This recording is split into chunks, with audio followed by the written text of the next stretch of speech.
Le Comité du patrimoine a préparé quelques capsules vidéo sur l'Église et la paroisse de Saint-Charles.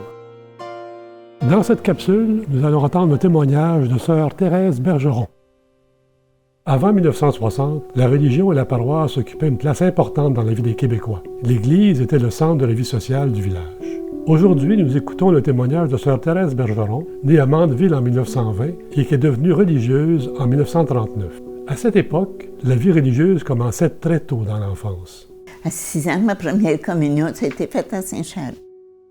La piété se manifestait souvent par des processions alors que les fidèles quittaient l'Église pour défiler dans les rues de la paroisse. La plus connue de ces processions était celle de la Fête Dieu, qui avait lieu 60 jours après Pâques, au cours du mois de juin, et qui était très élaborée.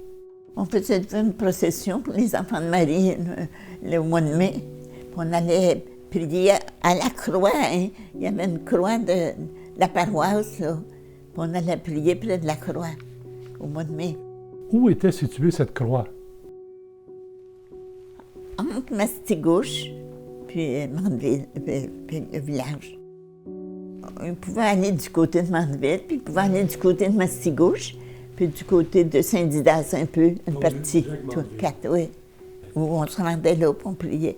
C'était le chapelet, puis on chantait à Sainte-Vierge, puis on s'en retournait. Puis des fois, on revenait à l'église, ça dépendait pas toujours pareil. Les fêtes, je suppose, là, oui. La Fête Dieu? La Fête Dieu, oui, ça c'est tout, oui.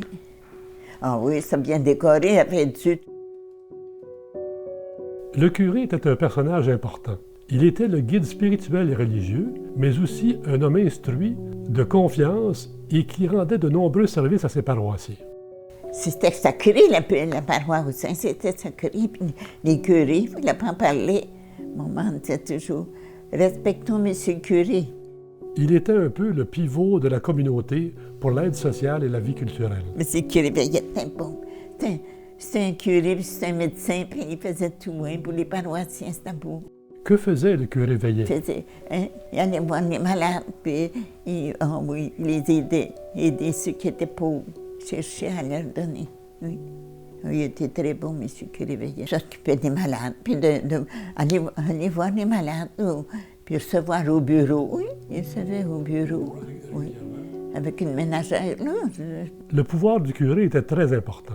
Par exemple, avant 1960, il jouait un grand rôle dans l'éducation en suivant de près l'enseignement et le développement des jeunes. Mais M. curé venait pour la